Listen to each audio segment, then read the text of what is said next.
All right, and welcome back for another episode of Carnivore Trades. Today is Wednesday, July 27, 2022. If you're not done so already, give the video a thumbs up, like, comment, subscribe, etc. Come follow me on carnivoretrades.com for swing trading alerts and analysis.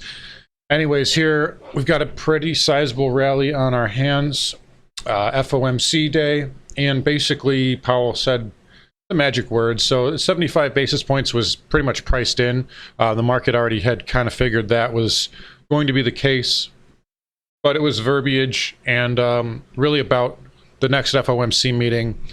As far as Powell projecting to that, as we don't have a meeting next month, so we go without a month here, or we're basically going 2 months without the next meeting. So that was kind of what the market was hanging on, and essentially the magic words were data dependence.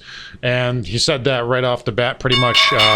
There's the closing bell here. So Spiders closing up 2.5%, Triple Q's up 4.23. Amazing move here off of this kind of gap and go day here, a trend day to the upside. But essentially what the market wanted to hear was is the next Fed hike dependent on data, or are we, we're going to combat inflation, by any means necessary. Essentially, that's what the market didn't want to hear. Obviously, he said the former, so market liked that and rallied. We didn't even really get a dip here. The last several Fed days, we've gotten this kind of sell-off that ended up being kind of a buy the dip move, and market's now filling that gap here. Let's take a look at the Spiders on the daily. So we did fill that gap right there at 401.44. That is now filled. We did consolidate a little bit beneath it. So, this is kind of more on the minor side. So, obviously market is a little extended here, especially short term. A 2.5% up move in one day on the Spiders is a big move. Over 4% on the Triple Qs as well. So wouldn't rule out maybe some back-end filling tomorrow, but I still think there's a little bit of time on the clock here for some more upside, maybe to that 100 moving average there on the Spiders. Same thing on the Triple Qs. I mean, it's not that far off from the 100 as it is. Then you come into a lot of resistance up here with this red bar. This is kind of the gap down from the last FOMC. And then kind of this also kind of coincides with this downsloping trend line here around 320, 323, somewhere in that area. There's a lot of supply on the chart here. If you can even just take like a little trend line and pop that in right there. So right in that range there on the Triple Qs. But for right now, the market is rallying, and we do have GDP data tomorrow. If if that data comes in soft, the market will probably like that even more. So just be aware of that, as that would kind of, as Powell said, it's going to be more data dependent. So that would, essentially be your catalyst there for potentially more upside. But again, market's really overbought here in the short term. So again, we'll take it one day at a time. And again, obviously there's your resistance there, that 100, the 320 area there on the Triple Qs, and on the Spiders, you do have that 100 up there around that 410 area, which is where that failed bull flag kind of broke down. So that will be resistance on the upside there. Russell 2000, a nice day. So did make a daily chart higher high. We filled that gap there. You do have one more up there to fill as well, which also, is just above that 100 MA. And then again, you're going to come into that area there, that former FOMC breakdown. You can even kind of line it up right here. Somewhere in that range, there's some pretty good resistance, right, just kind of right there, somewhere in that zone. And then obviously that gap fill right there. But overall, those are kind of your resistance levels there for the Russell. But a nice little pop there for small caps. Diamond also filling the daily chart gap as well. But again, pulling back ahead of that makes it a little bit more minor. So again, you can see that 100 moving average right up in that range. Then you've got that that breakdown bar just above that. So that's going to be resistance there. But market's holding up well today. And we, again, it was a broad-based rally across the board. I don't really see any red on my screen here. Really across the board, everything was green. So broad-based rally here. And a nice little move for the markets off the lows. And again, we've been calling for the summer rally, and we've got it. It's here in full force. We're in the summer doldrums. So it's really hard to be short right now, at least for right now. So we'll kind of just stick with it here. And again, take it one day at a time. Anyways, semis here. Again, we filled that gap last week. Just made a slight higher high here and just peaked against that 100 moving average there on the daily chart. And then again, you're going to come into some resistance up here, but take a look how we broke through that yellow trend line and then back check to it yesterday and on Wednesday. and then got a nice bid off of it. So maybe a little bit more juice here in the semis, but you will see some resistance around that 240 area, maybe up to 250 if it can really push here. Texas Instruments reported yesterday, and take a look at the pop there on TXN, up 6.5%. Again, coming into some resistance up here with this green or this red bar breakdown. And then you've got that 200 up above, so, and the double top there. So that will come into some headwinds up there, but that obviously giving a lift to the semiconductor sector. IGV here yesterday, again, kind of a fake breakdown here on IGV yesterday. So it back checked that trend line. On Wednesday, we had a fake breakdown and then a gap up today. So IGV may have one more higher high in it here, and you can definitely see it getting through that 300 even number, somewhere in that area. But then again, you kind of have this resistance zone right up here just above 300, 305, somewhere in that range. So that will be pretty tough to get through if you ask me, but no real problems out there for IGV right now. Speaking of fake breakdowns, I tweeted this out. Take a look at Microsoft, both times on the downside there, but really yesterday, and this is why you got to be careful trading into earnings. I don't like trading ahead of earnings because of this.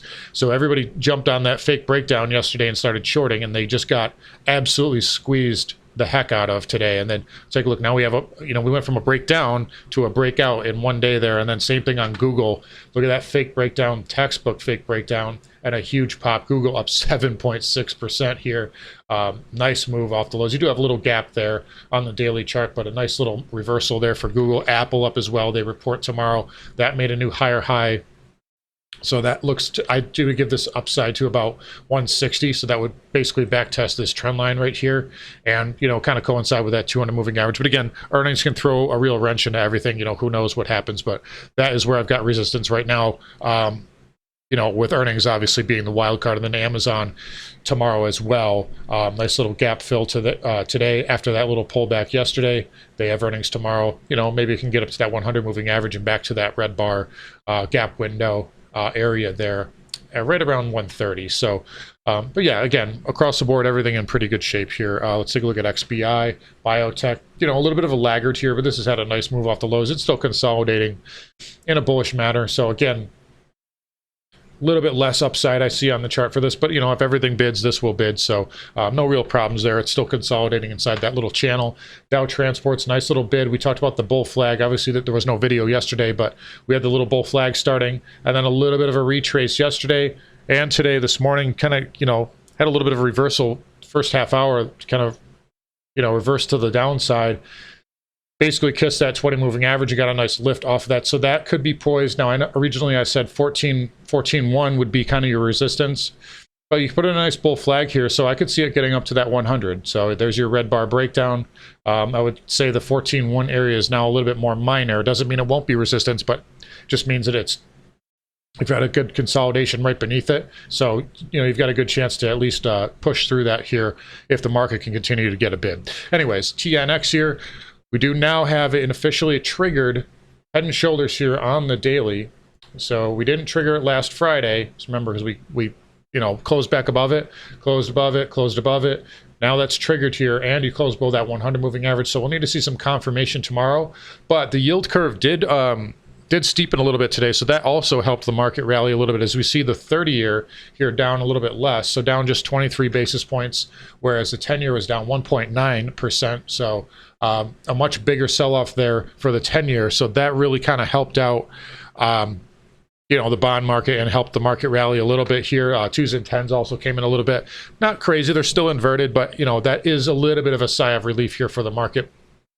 Again, weekly time frame, we're still triggered on that head and shoulders here until we get a close above that neckline on Friday. So a 30-year, also under pressure here, but yield curve steepening does help the market. And again, this makes sense, right? So if the market is expecting a Fed slowdown or a Fed pivot or something like that, it would make sense that bonds would, the yield curve would start to normalize a little bit if the Fed is going to do yield curve control or bond buying. At least that's the way the market is looking at it. Okay, so I'm not saying that you should go out and buy bonds right now. I'm just saying that that's kind of the thought process there and the reasoning for that. But anyways, here let's take a look at HYG surging just with everything else. 1.1%, did not make a higher high, but You did have a nice little 1, 2, 3 pullback. We'll see what kind of pattern it gives us. If it can consolidate a little bit more, it may get a chance get up to that 100 moving average. But yeah, a nice little day for HYG, JNK up as well. So nothing really too surprising there.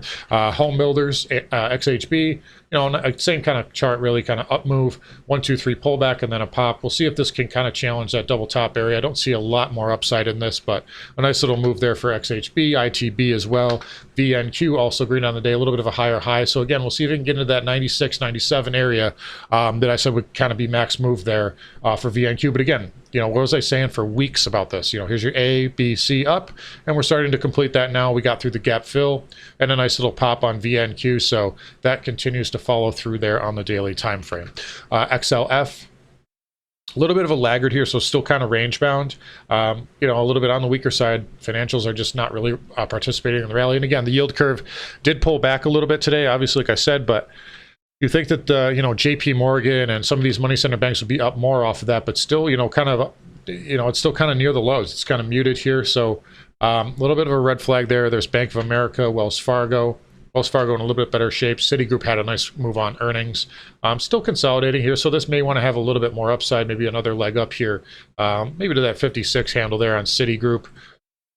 Let's extend this trend line out. If you can actually see, this goes back quite a ways on Citi. There's actually a pretty good head and shoulder pattern there. So maybe, that would be kind of your max upside there for Citi. But overall, financials up just like everything else, but on the weaker side. And XBD, a nice little surge there, tagging that 100 MA.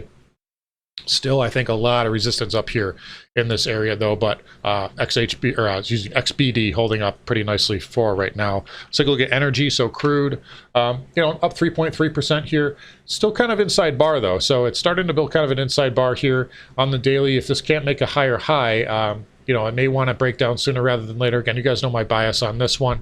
Nothing's really changed. We've just kind of been range bound here. XLE up, slight higher high here. Maybe this wants to get up into that necktie there of the 50 and 100. I would think that would be kind of your max move here in the near term. XOP, same kind of thing. Holding up a little bit better, though, than XLE because it's already up towards that breakdown bar from the 29th. And this one, XLE is still a little bit farther away. So XOP is showing a little bit of strength.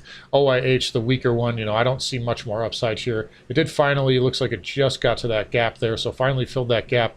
But I think that 200 and that red bar is going to be tough resistance there for OIH. And then Nat Gas, I missed this yesterday because it didn't have the video, but what a move here on Nat Gas. So huge, but by the way, humongous topping tail on Nat Gas there. Again, I said Monday, kind of left a bit of an obvious gap there Monday morning. But take a look at the weekly chart here. If we close the week down in this area, that's going to be a pretty sizable topping tail and reversal there on Nat Gas. But this is ridiculous at this point. This is what can you say? You pierce that double top. I said we'd probably pierce double top there. We got through it. I did not short. I have no position in this right now. I really need to see how it reacts here. If it puts in some type of a higher low, it could have another run in it. I wouldn't rule that out. Natgas has held up really well here.